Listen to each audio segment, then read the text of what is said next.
আমার টাকা বেশি আছে, অন্যের টাকা কম আছে, কে করতে পারবে? এখানে নির্ধারিত বলাই আছে যে আপনি নির্বাচনী আসন প্রতি ব্যয়, এখানে 15 আসনে আপনি ব্যয় করতে পারবেন প্রতি ভোটার প্রতি 10 টাকা সর্বোচ্চ। এবং আমার এখানে সেই হিসাবে আমাদের 15 আসনে ভোটার আছে 3,51,718, এখানে ব্যয় করতে পারবেন 35,70,180 টাকা। আপনারা যখন মনোনয়নপত্র দাখিল করেছেন সেখানে কিন্তু একটা অ্যাকাউন্ট নাম্বার দিয়েছে, ওই অ্যাকাউন্টে এই পরিমাণ টাকা জমা রেখে আপনাকে ব্যয় করতে হবে। এবং আপনাদেরকে আজকে পরিপত্র 11 দেওয়া হয়েছে, সেই 11তে দেখেন বলা আছে নির্বাচনী ব্যয় কিভাবে মেনটেন করবেন, কিভাবে ভাষা সংরক্ষণ করবেন, এবং নির্বাচনী ফলাফল গেজেটে প্রকাশিত হওয়ার পরবর্তী 30 দিনের মধ্যে আমরা আপনাদের কাছ থেকে ওই ব্যাংকের স্টেটমেন্ট সহ আমরা হিসাব চাইব, সেখানে ওই ভাষা দিতে হবে এবং সরকারি বিধি মোতাবেক ভ্যাট আইডি কেটে এইগুলো আপনাদেরকে দিতে হবে। আমরা আপনাদেরকে পরবর্তী চিঠি দিব। এটি যদি না করেন এখানে কিন্তু মারাত্মক শাস্তির বিধান আছে, ন্যূনতম 2 বছর থেকে সর্বোচ্চ 7 বছর পর্যন্ত কারাদণ্ডের বিধান আছে। যদি এটি আপনি না দেন আপনার বিরুদ্ধে কিন্তু রিটার্নিং অফিসারের পক্ষ থেকে মামলা করা হবে এবং এই মামলায় আপনাকে আদালতে গিয়ে ফেস করতে হবে এবং আদালত যে আইনের বিধান আছে সেই অনুযায়ী যা যা ব্যবস্থা গ্রহণ করবেন। ঢাকা 13 আসন, এখানে ভোটার আছে আমাদের 4,08,791, এখানে ব্যয় করতে পারবেন 40,57,910 টাকা এই অ্যাকাউন্টের মাধ্যমে। আপনারা জানেন যে ইতিপূর্বে কিন্তু নির্বাচনী ব্যয় ছিল 25 টাকা, তবে এই সিলিং কিন্তু সকল ক্ষেত্রে ভোটার প্রতি সমান না।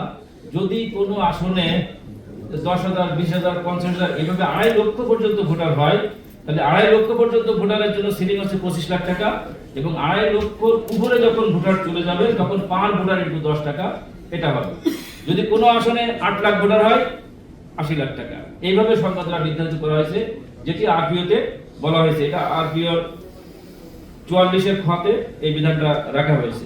নির্বাচন কমিশন গত বারের যে বিধিবিধান ছিল সেটিকে চেঞ্জ করে, যে বৈশাখী চ্যানেলে যিনি কথা বলেছেন, চেঞ্জ করে কিন্তু আরো সংখ্যা বাড়িয়েছে, টাকার পরিমাণ কিন্তু আরো বাড়িয়েছে।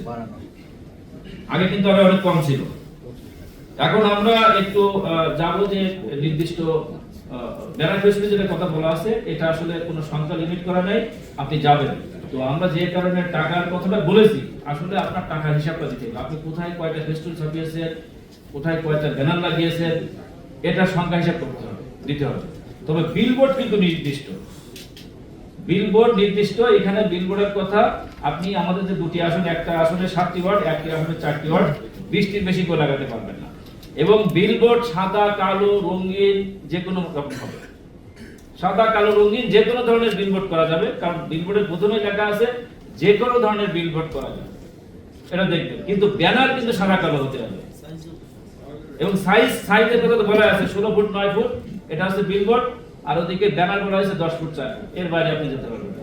এবং আপনারা ওই যে পিভিসি প্যানেল ব্যবহার করতে পারবেন না, অফ পচনশীল কোনো জিনিস ব্যবহার করা যাবে না, কাপড়ের করতে হবে, যেটা শর্ট বা ডিসকাস কাপড় জাতীয়, যেটা পচে যাবে এই ধরনের কাগজ দিয়ে আপনারা ব্যবহার করতে পারবেন।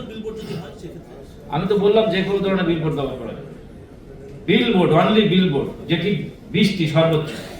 এবং এটি আমাদের ব্যাখ্যা দিয়েছেন আমাদের অ্যাসিস্ট্যান্ট রিটার্নিং অফিসাররা যে কোথায় স্থাপন করবেন, এবং আসন বিধিও তো সেটা বলা আছে, যেটি কপি আপনাদেরকে সরবরাহ করেছি। আশা করি আসন বিধিটা একটু যদি ভালো মতো দেখেন তাহলে নির্বাচনী পরিচালনার ক্ষেত্রে আপনার সুবিধা হবে।